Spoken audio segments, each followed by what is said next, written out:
Sailor's Log, January 11th, 2026. Epstein files still not released, and still complete radio silence on the non-compliance exhibited from the administration with what they have released, where there is irrefutable evidence that they redacted, covered up names of people that weren't victims. They covered up names of potential perpetrators and people of interest, which they were not allowed to do. They have still not fully released the Epstein files. They are still kicking that can down the road. They have still not complied with the law that they were supposed to follow with all of this. And yet, nothing is happening. They are not being, punished for it or anything. They just get to do whatever they want, or get to not do whatever they don't want to do. It's complete lunacy, and the Epstein name is conveniently starting to fall out of people's lips, and it seems like the people in power are just conveniently forgetting who that is. It's like the Duffer Brothers with the Demogorgon.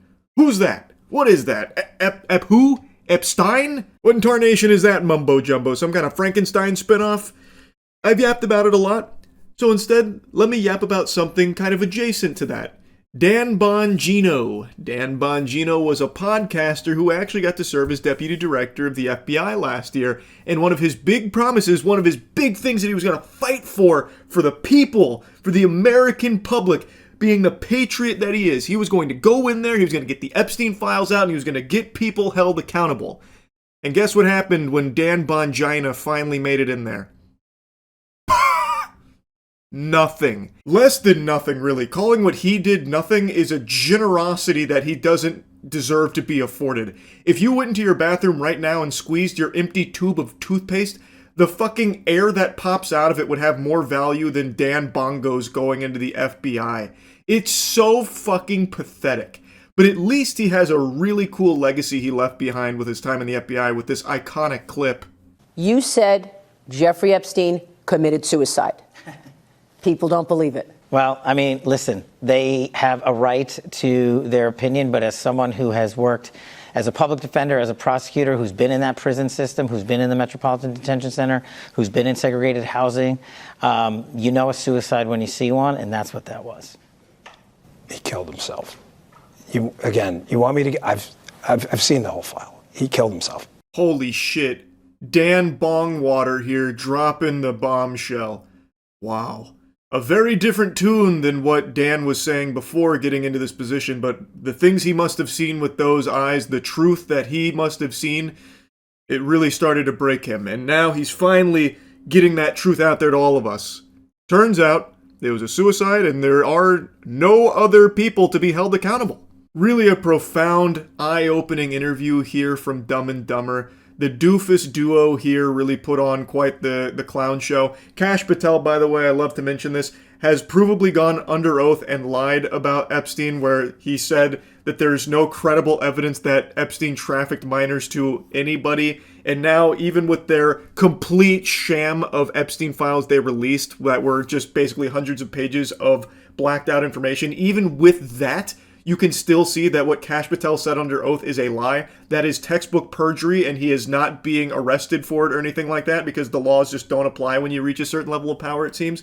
Anyway, I've already talked about that quite a bit. I want to focus on Dan because he's now going back to podcasting. It seems like he's going to make his triumphant return to podcasting after his unsuccessful stint as the deputy director of the FBI. He just made an appearance on a podcast, and while a lot of people were rightfully ripping into him, it seemed like there was a large portion of his fan base that was more than willing to welcome him back with open arms and open legs so that he can continue to butt-fuck them with this fake bravado he puts on for truth-seeking, when it is clear, when given that position of power where he could actually find the truth and do some good to, follow through on his promises of releasing these Epstein files and getting this information out to the public, he folded and was more than willing to just bite that nipple and suckle because the government asked him to. When actually given a position of power, he was more than willing to just roll over belly up and just be a good little doggy for them. And now he's coming back and pretending like he did anything worthwhile, and people are still willing to just forget the entire year he spent as deputy director and did nothing about what he said he was going to do. Again, still no arrests from everything in regards to the Epstein clients. Still nothing. Dan accomplished nothing. Literally nothing, and even worked actively to continue to cover up this information with the very people he was criticizing for keeping things under wraps. And yet he's still going to come back to podcasting like he's a big shot and did such tremendous work there. It's so crazy to me. He then has the gall to say, like, anyone still complaining about this kind of stuff is just black-pilled and it's so annoying, this and that. Really, it feels like a big betrayal of the people that were, like, propping him up, hyping him up, glazing him, excited that he was now in this position to start doing the things he was claiming he would do in that position. Which, again, was lobbying behind Dan because he was the one talking about how important this is to him and how he's going to fight tooth and nail to finally get the Epstein client list out there and get people, fucking thrown in the slammer. Start having deep space... Well, maybe deep space, but deep state agents arrested as well, and fucking deep space agents too. He's just start fucking arresting cosmic entities out there. I don't know. He was talking about all these things about how he's gonna, get all of these horrible people out of there, and it all starts with the Epstein file cover-up being blown wide open. Then when he finally gets there, he doesn't even begin to scratch the surface of that, and just goes with the flow. He doesn't rock the boat. He just becomes a good little puppet for them. And now he's back to podcasting. But the black pill, complaining and whining all the time about the administration, it's just like, man, what team are you on? Holy Moses, man. So you don't have to watch. It's okay. There's a door.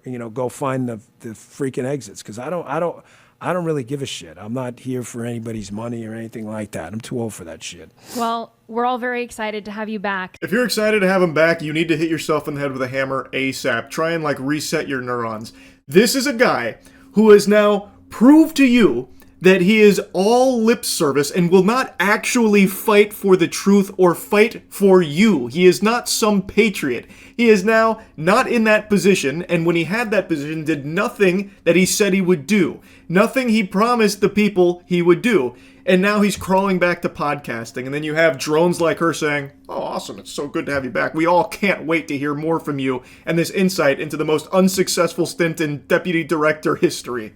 Yeehaw. It's crazy. It's fucking crazy. But on the bright side, now that he's gone back to podcasting, we're going to have more golden clips like this.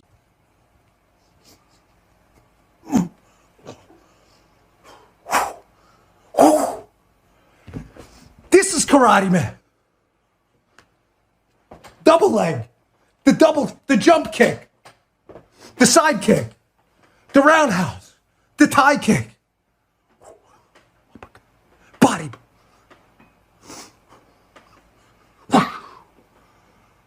A true disciple of Bruce Lee himself, no doubt. I've seen a lot of people clowning on him for this clip. This is going all over the place right now. I've also seen reports that he's blocking thousands of accounts on Twitter, so he is crashing out big time. So, stand back, crooked FBI directors, because now you got Dan Bongino back with a microphone on a podcast where he is most dangerous. That's when he does his best work, not when he's actually in a position of power to start, holding people accountable, but when he can pretend that he will. That's when you gotta be careful. So Dan Bongino back in Ultra Instinct mode. Fucking clown, man. That's really about it. See ya.